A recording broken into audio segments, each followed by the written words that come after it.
average child stays in the system for over 54 months, which is quite a few years, actually. So, you know, a lot of the things that you're saying, you know, have some truth.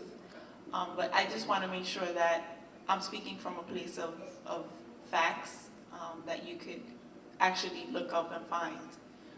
So that when you are making, you know, arguments about something, that it's out there, it's sustained. I know that there's a report that was written by a former ACS worker. It's called Children as Chattel, which I read, and I thought it was an extremely compelling report that he put together. It's called Children as Chattel, and I believe Kurt Murdoch is the person who wrote it. And you know, if you guys are interested in learning more, that would be a great report for you to read. John's going to close out on that because we could go back and forth. That's a deep topic. That one all night. He's going to close out on I this. have one more observation to make. This is, what's going on today is not by accident. It's not by coincidence. That's right. All right. These people have quotas.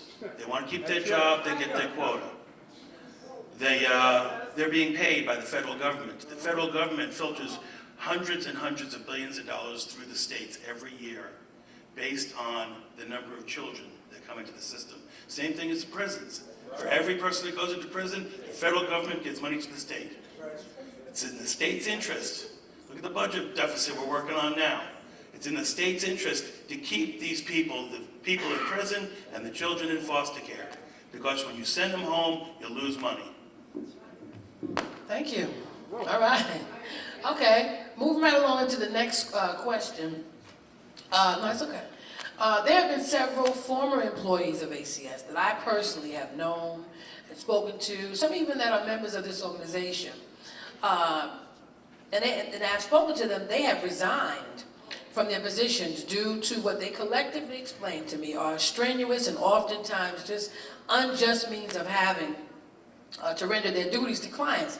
An example, some of the people, there's a sister that told me that her job was child placement, what was it, specialist?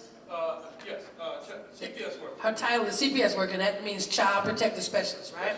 Well, whatever her title was, he said that's her title. Her job was to go into homes and actually remove the children with the cops. So, I mean, and several people that have done that same job that I said I've known personally myself have told me they couldn't take it. They ended up resigning from their jobs because it got to them mentally. It made them physically sick. This particular sister quit the job and had a nervous breakdown even afterwards. Young sister in her 20s. And again, she went through all of that because she felt like the system was unjust. And she felt like, you know, instead of being a solution, she was part of the problem. Oftentimes she told me she felt like a slave master. You know how the slaves went in and broke up the families and sent them in, sent them there? So she would have nightmares of being the slave master, going in with chains instead of police. So it really got to her really deep. But the point of what I'm saying is there's several people that have resigned. This is so deep. It's not just us on the outside looking at ACS. These are people from within, employees, state employees, city employees or whatever, that have had the same strenuous feelings about, you know, the system being unjust. And she said that the one in particular I told you that felt like a slave master told me the last case she did before she just quit and handed in her resignation was, they said that this lady, they was accusing this family of neglecting the children. And she said the only thing that was going on in this,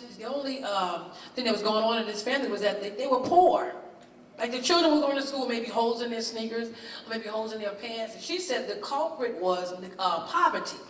It was not anybody being beaten, no cigarette burn, you know, all the stuff that you traditionally hear about people being abused. And she said it rocked her soul to watch the police tear them apart, you know, screaming, and the kids are, you know, kicking at her, thinking, you're the reason, you're the one that came me, and the cops are behind her. So she felt like it was really damaging. And again, she said sometimes poverty was the only culprit.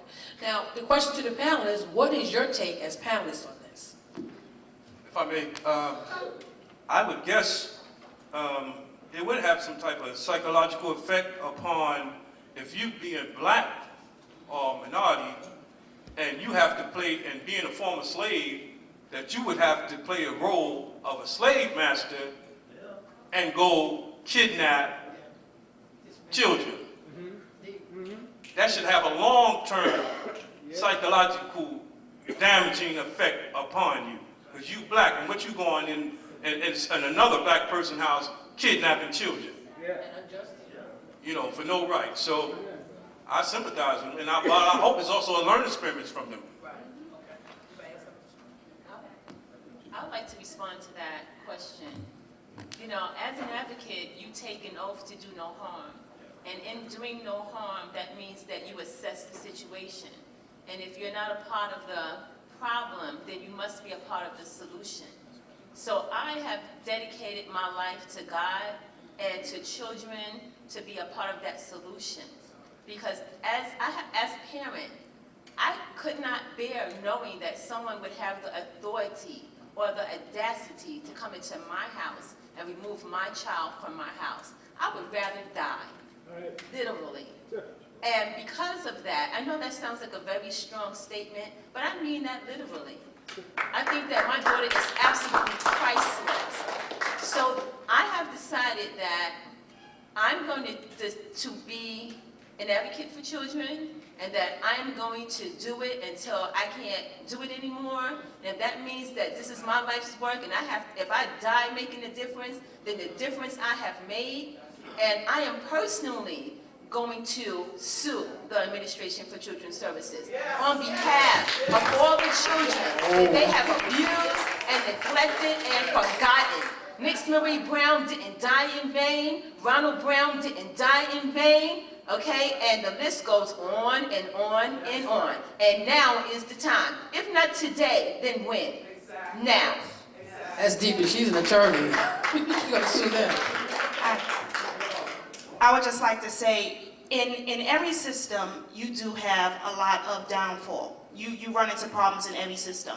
And the thing is, when we get into forums like this, we tend to, emotions run very high because some of us have personal experiences on what has happened. But it's also good to keep perspective. I do believe that we need some type of system, because you do have people out there where real abuse is happening to our children, where there is real neglect happening to our children. And you know, all of our hearts bleed when we look at the TV and we see cases where children have died because things have happened and no one has stepped in. So I do think we need something in place. However, sometimes, you know, you were saying that you know individual people who told you they quit their jobs. Sometimes I think that preventive measures instead of removal measures need to be taken. In other words, you really have to assess a situation. What one person may see as neglect, another person may see as their reality.